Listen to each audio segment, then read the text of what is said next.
Hello everyone, physics lab का course code 1007 practicals हम देख रहे थे। एक्सपेरिमेंट नंबर 5 चल रहा था हमारा, to verify the law of forces, जिसमें हमें ट्रायंगुलर लॉ और पैरेललोग्राम लॉ वेरीफाई करना था। पैरेललोग्राम को वेरीफाई करने का लॉ हम कल देख चुके हैं कि उसे लैब में आकर एक्सपेरिमेंटली कैसे वेरीफाई करना है। आज हम ट्रायंगल लॉ देख लेते हैं।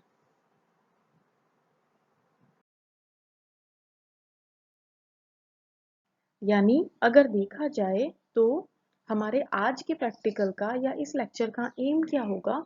To verify triangle law of forces, यानी कि त्रिभुज के बलों के त्रिभुज के नियम का सत्यापन करना।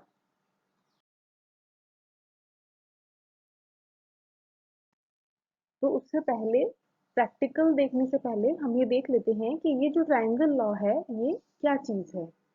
तो ट्रायंगल लॉ ऑफ फोर्सेस के अकॉर्डिंग क्या होता है कि दो बल हैं, अगर P और Q किसी बिंदु O पर लग रहे हैं तो P और Q को आपको इस तरीके से रिप्रेजेंट करना है कि वो त्रिभुज की दो भुजाओं के रूप में नजर आए आपको, जो कि जिनकी दिशा जो है वो एक ही सीक्वेंस में होनी चाहिए। जैसे देखिए, एक बल है P, जो आपको ऊपर का फिगर दिखाई दे रहा है, उसमें बल P और Q है और उनके बीच का एंगल जो है वो थीटा है। अब आपको क्या करना है कि ये जो P है, इसे आप अपनी जगह पे रखिए। Q को O बिंदु से शिफ्ट करके P के दूसरी साइड लेके आइए। यानी कि P के जो बल P है उसका एक सिरा है बिंदु O और दूसरा सिरा जो बचता है हमारा, Q वाला जो फोर्स है उसको उस डायरेक्शन में शिफ्ट कर दीजिए। तो इस केस में जैसे आप एक रेखा पर चलेंगे वैसी कोई सिचुएशन बनेगी। जैसे हम O से A की तरफ गए तो हमें बल P मिल रहा है, A से B की तरफ गए तो बल Q मिल रहा है, और Q की दिशा कौन सी है? वही है जो हमारे पहले वाले फिगर में दी हुई है। तो अगर ऐसी कंडीशन में है कोई दो बल कि एक बल है बिंदु O से चलना शुरू करें तो हमें पहला बल मिल जाता है। उसके बाद ये बल जहां खत्म हो रहा है वहां से शुरू करते हुए आगे की दिशा में दूसरा बल मिल रहा है। तो ऐसा अगर कोई संयोजन है तो इन इन बलों का जो परिणामी बल है वो इस इन दोनों बलों को भुजा मानते हुए बनाए गए त्रिभुज की तीसरी भुजा के बराबर होगा। यानी जो नीचे वाली फिगर आपको दिखाई दे रही है उसमें भुजा ए ओ ए एक बल को अगर शो करती है, ए बी अगर दूसरे बल को शो करती है, तो ओ बी जो है वो इन दोनों के परिणामी बल का मान और दिशा होगी। ध्यान क्या रखना है, ये जो त्रिभुज की भुजाएं हैं इनकी सीक्वेंस होनी चाहिए। सीक्वेंस का मतलब, जैसे O से A की तरफ बल लग रहा है, अगर एक बल O से A की तरफ लग रहा है तो दूसरा बल A से B की तरफ लगना चाहिए, ना कि B से A की तरफ। कहने का मतलब ये जो बल है ये एक सीक्वेंस में चलने चाहिए। तो इनका जो परिणामी होगा वो O से B की तरफ होगा और इस त्रिभुज की तीसरी भुजा के बराबर होगा। ये कहलाता है हमारा बलों का त्रिभुज का नियम। यानी क्या है त्रिभुज का नियम? कि अगर दो बलों को एक सीक्वेंस में चलते हुए त्रिभुज की दो भुजाओं के रूप में व्यक्त किया जा सके तो तीसरी भुजा जो है त्रिभुज की वो परिणामी बल को व्यक्त करेगी, और ये जो पहले वाले दो बल थे इनकी जो सीक्वेंस है उसके विपरीत दिशा में इसकी दिशा होगी। ये है हमारा ट्रायंगल लॉ। अब देखिए, आज का जो वेरिफिकेशन है, यानी कि इस ट्रायंगल लॉ का जो वेरिफिकेशन है ये भी सेम उसी फिगर से, उसी एपरेटर से और उसी तरीके से किया जाएगा जैसा कि हमने कल किया था। तो एक बार फिर से उस सारे सेटअप को देख लेते हैं जिसमें फाइनल में, लास्ट में जाके एंड में हल्का सा चेंज करना है। जैसे आपने पैरेललोग्राम को अगर वेरीफाई किया तो चित्र से कुछ मान निकाले थे और उसके बाद उसे वेरीफाई किया था, यहाँ भी हम उसी चित्र से कुछ और मान निकालेंगे और इसे वेरीफाई कर देंगे। लेकिन प्रैक्टिकल को समझाने के लिए हम जो पूरा सेटअप है उसे शुरू से शुरू करते हैं।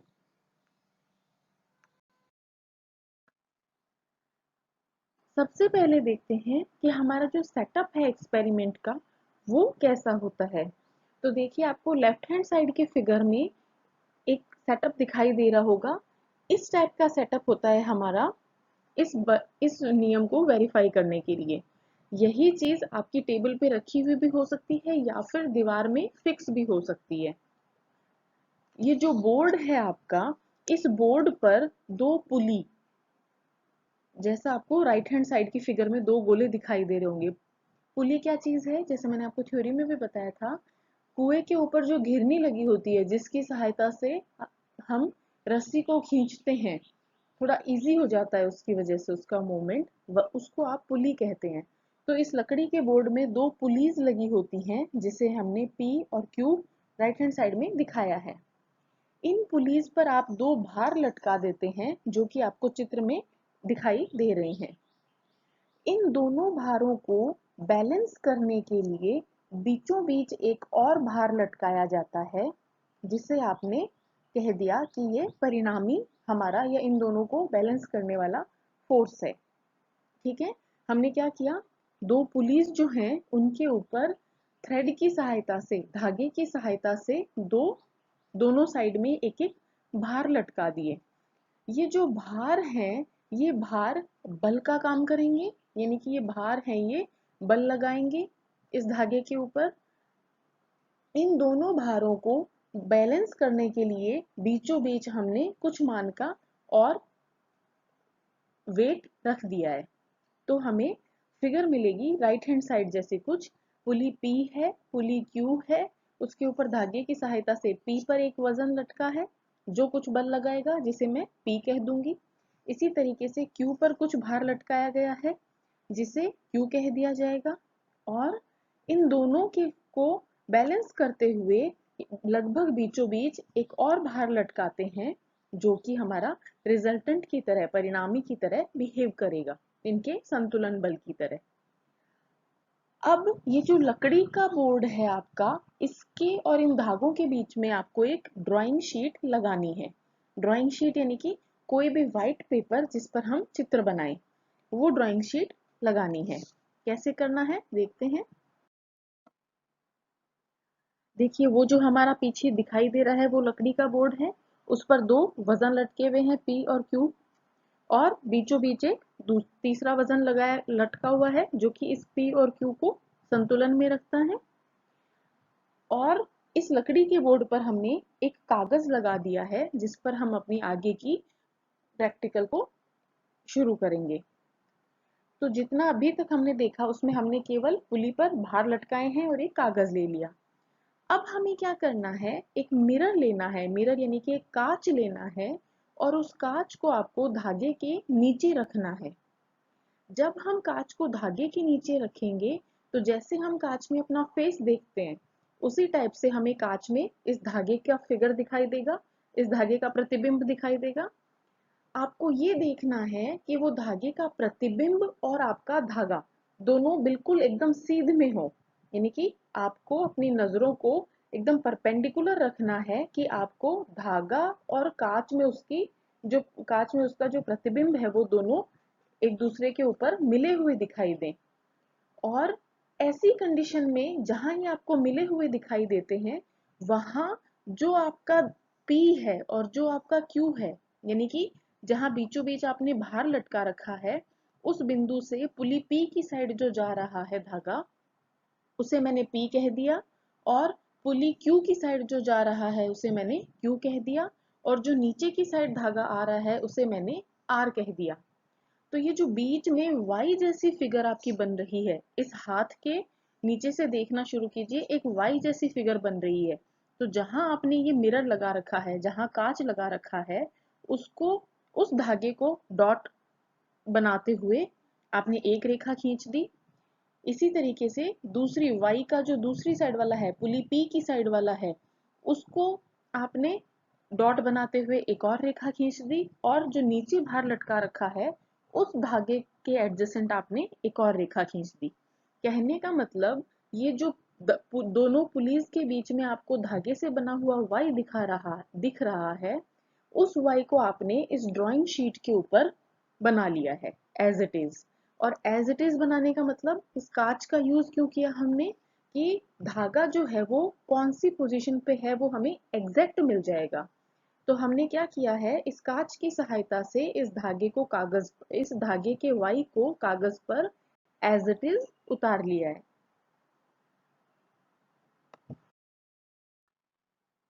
तो देखिए, जैसा मैंने आपको अभी बताया उस हिसाब से आपको कुछ ऐसा डायग्राम मिलेगा। जो पॉइंट्स लगाए गए हैं वो हैं हमारे वो धागे वाले पॉइंट्स जो हमने मिरर की सहायता से बनाए हैं, वो पी के पॉइंट्स। ऐसे ही हमने जो डॉट लगा के क्यू के 2 पॉइंट बनाए थे उनको मिलाते हुए एक रेखा खींच दी। और इसी तरीके से जो नीचे धागा जा रहा था उसके लिए हमने आर वाली रेखा बना ली है। जो तीनों का मिलान बिंदु है उसे हमने ओ कह दिया है। तो यानी कि हमें 3 रेखाएं मिल गई हैं, ओ पी, ओ क्यू और ओ आर। इस टाइप की हमें 3 रेखाएं हमें मिल गई हैं। अब देखिए, आपने क्या एक्सपेरिमेंट किया है, आपको वो वैल्यूज नोट करनी है। मैं यहाँ एक्सपेरिमेंट को समझाने के लिए आपको बस एक एग्जाम्पल लेके बता रही हूँ। आपको ये 100 न्यूटन या ये जो वैल्यूज मैंने लिखी हैं आपको ये नहीं लेनी है। आपको वो वैल्यूज लेनी है जो आपने एक्सपेरिमेंट करते टाइम यूज की हैं और उसके हिसाब से आगे बढ़ना है। मैं यहाँ एक एग्जाम्पल लेकर आपको समझा रही हूँ ताकि ज्यादा कंफ्यूजन नहीं हो। तो मैंने मान लिया कि मेरा जो P है, बल P है वो है 100 न्यूटन का। यानी कि पुली P पर जो मैंने बाहर लटकाया था उसकी वजह से जो बल लग रहा है वो है 100 न्यूटन का।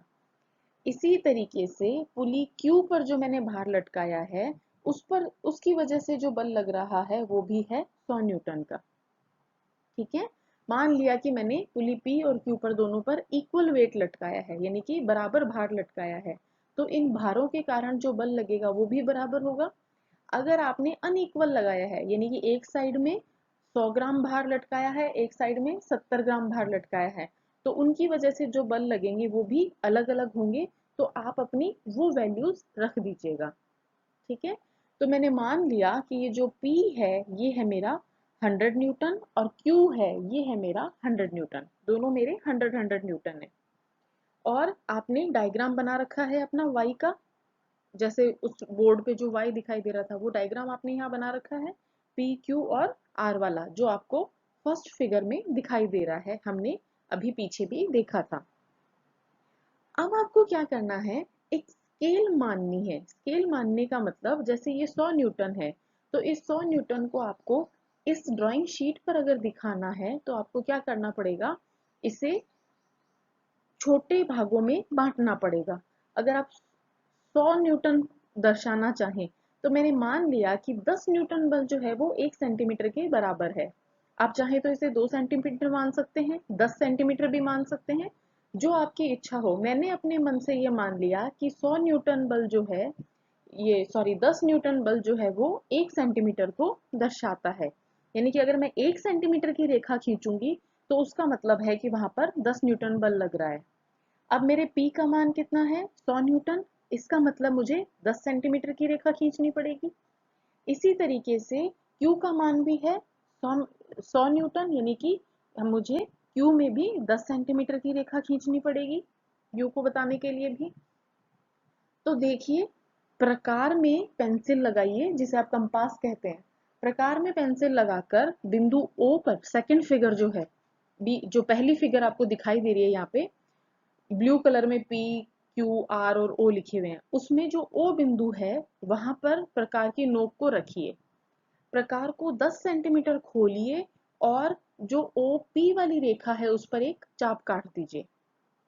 चाप काटने का मतलब इंग्लिश में आर्क कहते हैं, एक आर्क बना दीजिए।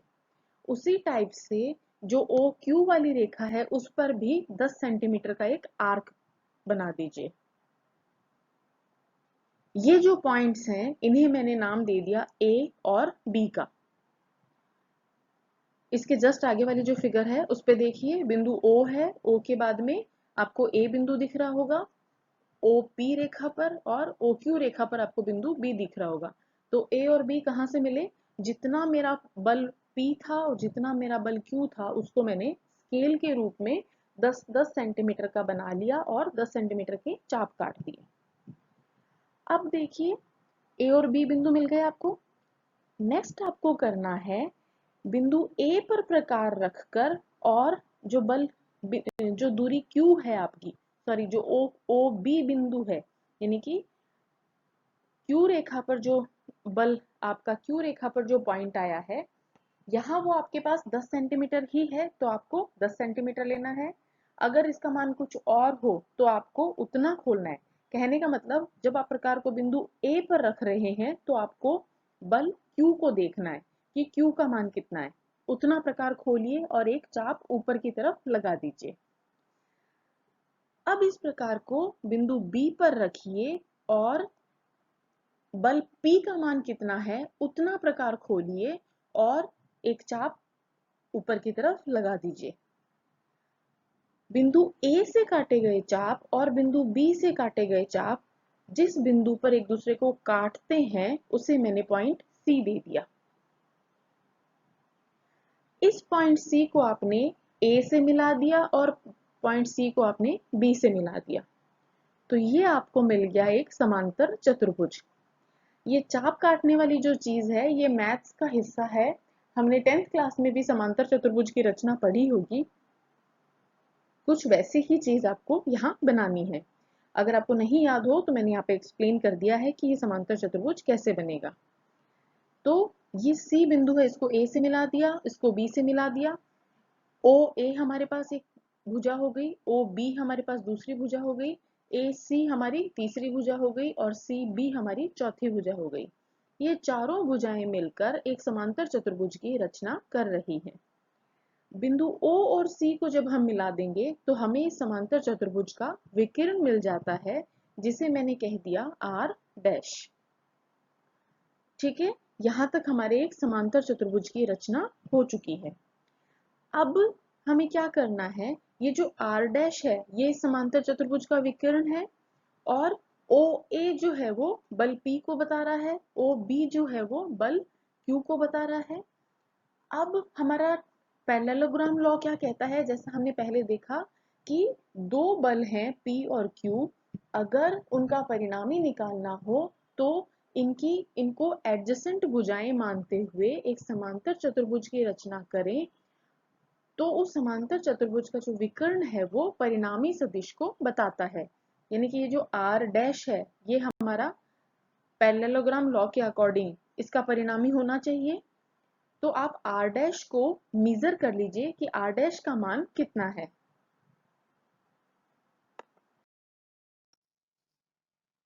अभी तक हमने जितना देखा उतना हम जो पैरेललोग्राम वाला लॉ था उसे एक्सप्लेन करने के लिए भी कल कर चुके थे। या ये कहा जाए कि क्योंकि दोनों एक ही प्रैक्टिकल के पार्ट हैं तो यहाँ तक का हिस्सा तो दोनों में कॉमन था। उसके बाद अगर हमें पैरेललोग्राम का लॉ वेरीफाई करना है तो हमने इस विकर्ण को नापा था और उसके बाद उसे आगे प्रोसीड किया था। यहाँ जब हमें ट्राइंगल का लॉ वेरीफाई करना है तो हमें क्या निकालना पड़ेगा, तीन रेशियोज निकालने पड़ेंगे, तीन अनुपात निकालने होंगे, P अपॉन ओ ए, Q अपॉन ओ बी और R अपॉन ओ सी। ये तीन अनुपात निकालने पड़ेंगे। अगर ये तीनों अनुपात यानी हमारे बराबर आ जाते हैं तो हम कहते हैं कि ये जो ट्रायंगल लॉ है फोर्सेस का ये एक्सपेरिमेंटली प्रूव हो जाता है। तो हमें जो डायग्राम मिला या जो फिगर मिली वो हमें मिली थी, जो फिगर आपको राइट हैंड साइड में दिखाई दे रही है। अब इसमें से हमें क्या क्या नापना है, हमें P का मान नापना है, Q का नापना है और R डैश का मान नापना है। ये क्या क्या चीजें हैं, P है हमारा पहला बल, Q है हमारा दूसरा बल और R डैश है हमारा इनको लटकाने के लिए जो हमने परिणामी बल लगाया था, इनको संतुलन के लिए हमने जो परिणामी भार लटकाया था वो वाला बल नोट कर सकते हैं। अब चित्र से हमें OA का मान नापना है, OB का मान नापना है और OC का मान नापना है। ठीक है, यानी आर डैश क्या है? आर डैश है वो भार जो आपने अपनी पी और क्यू बलों के संतुलन के लिए बीच वाले थ्रेड पे, बीच वाले धागे पर लटकाया था। और ओ ए, ओ बी और ओ सी ये आपको चित्र से निकालने हैं। उसके बाद आप क्या करेंगे? P अपॉन ओ ए का मान निकाल लेंगे डिवाइड करके, Q अपॉन ओ बी का मान निकाल लेंगे और R डैश अपॉन ओ सी का मान निकाल लेंगे। अगर ये P अपॉन ओ ए, Q अपॉन ओ बी और R डैश अपॉन ओ सी बराबर हैं, तो उस केस में आप कहेंगे कि ये जो फोर्सेस हैं ये ट्रायंगल फोर्सेस का जो ट्रायंगल लॉ है उसे फॉलो करते हैं, या फिर ये कहा जाए कि ये जो ट्रायंगल लॉ ऑफ फोर्सेस है ये एक्सपेरिमेंटली प्रूव होता है। यानी बलों के युग्मन का त्रिभुज का नियम इस मेथड से हम प्रूव कर सकते हैं। तो कल हमने सेम एपरेटस और सेम मेथड के साथ लास्ट में हल्का सा चेंज करके पैरेललोग्राम का लॉ वेरीफाई किया था। आज हमने वही चीजें, वही एपरेटस और उसी मेथड के साथ में हमने ट्रायंगल का लॉ वेरीफाई किया है। आई होप आपको ये क्लियर हुआ होगा। जब आप लैब में आते हैं और अपना एपरेटस सामने रखते हैं, उसके साथ में इस लेक्चर को सुनेंगे तो आपको ज़्यादा इजीली समझ में आ जाएगा। Thank you so much.